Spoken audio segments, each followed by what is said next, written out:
Hey guys, अस्सलाम वालेकुम। Welcome to the new series of Brown Gentleman take.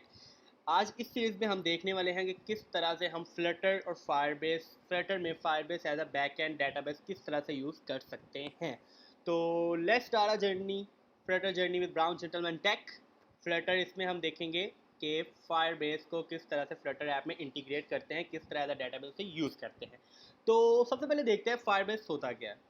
तो let's move towards next slide. So this is introduction of Firebase. ये Firebase का introduction है।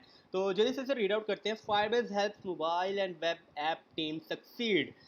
सो इधर इन्होंने लिखा हुआ है कि फायरबेस हमें मोबाइल और हमारी वेब एप्लीकेशन, मोबाइल एप्लीकेशन हमारी एंड्रॉइड भी आती है, iOS भी आ जाती है, और वेब ऐप हमारी वेब बेस्ड एप्लीकेशन जो होती हैं, टीम सक्सीड उनको कामयाबी तक पहुंचाता है। तो इंट्रोडक्शन लिटिल बिट क्लियर कि हमारी मोबाइल एप्लीकेशन, वेब एप्लीकेशन इसके थ्रू सक्सीड होती हैं। लेकिन देखते हैं किस तरह से होती है, क्या बेनिफिट्स हैं जो हमें हमें इसको प्रेफर करना चाहिए, हम इसको क्यों शुरू कर रहे हैं। तो चलें अब इसके बेनिफिट्स देखते हैं।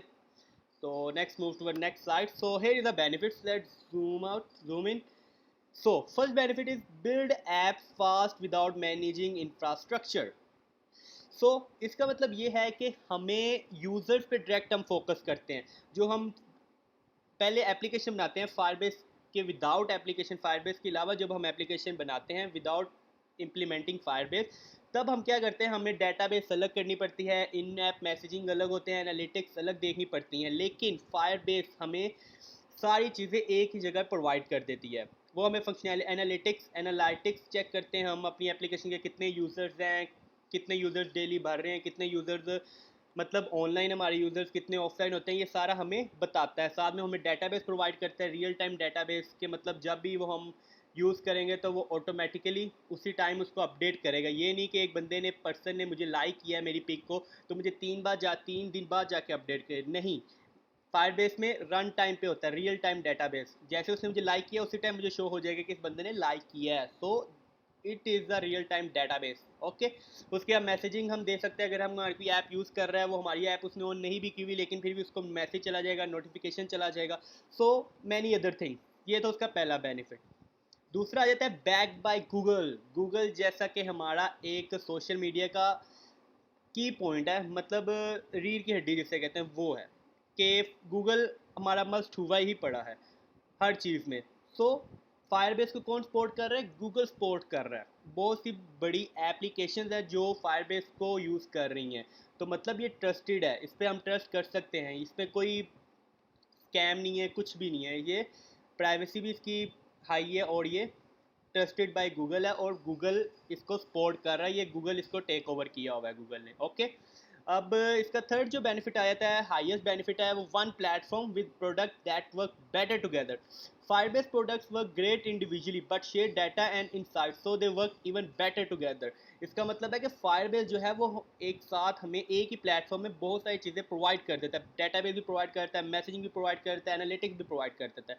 इसलिए हमें मुख्तलिफ प्लेटफॉर्म्स यूज़ करने की ज़रूरत नहीं है, हम एक ही प्लेटफॉर्म को यूज़ करते हुए सारे काम कर सकते हैं। So it is very easy to use many things in a single platform. So that this is the, ये इसके कुछ बेनिफिट्स थे। और इसके मज़ीद और भी बेनिफिट्स है। ये कुछ मेन बेनिफिट्स है जो हमारा हमें पता होना ज़रूरी है कि क्यों हम फायरबेस को यूज़ कर रहे हैं। अब मूव करते हैं नेक्स्ट स्लाइड पे। और अब आ जाती है बात कि कौन से प्लेटफॉर्म्स को सपोर्ट करता है फायरबेस पे। हम किस किस प्लेटफॉर्म पे इंटीग्रेट कर सकते हैं। हम इसको यूनिटी पे यूज़ कर सकते हैं, गेमिंग में, यूनिटी 3D में, गेमिंग डेवलपमेंट में हम इसे यूज़ कर सकते हैं एज अ डेटाबेस, कुछ भी हम फंक्शनैलिटी करना चाहें। हम इसको एंड्रॉयड में यूज़ कर सकते हैं, हम इसको iOS में यूज़ कर सकते हैं। और in addition with these three platforms we can also use Firebase with web based applications। web applications में, वेबसाइट्स में हम इसको Firebase को इंटीग्रेट कर सकते हैं। लेकिन हमारा यूनिटी से कोई लिंक नहीं है। हम जो यूज़ करने वाले हैं वो हम यूज़ करने वाले हैं एंड्रॉयड, iOS और वेब बेस्ड एप्लीकेशन में। ओके।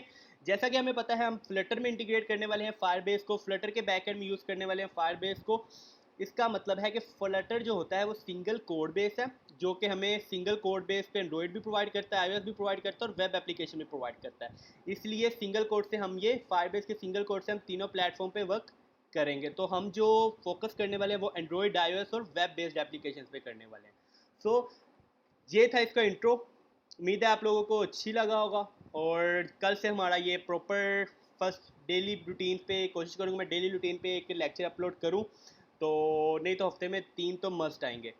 So stay tuned. अगर आपने अभी तक चैनल को सब्सक्राइब नहीं किया तो चैनल को सब्सक्राइब कर लें ताकि आपको सबसे पहले नोटिफिकेशन मिलता रहे।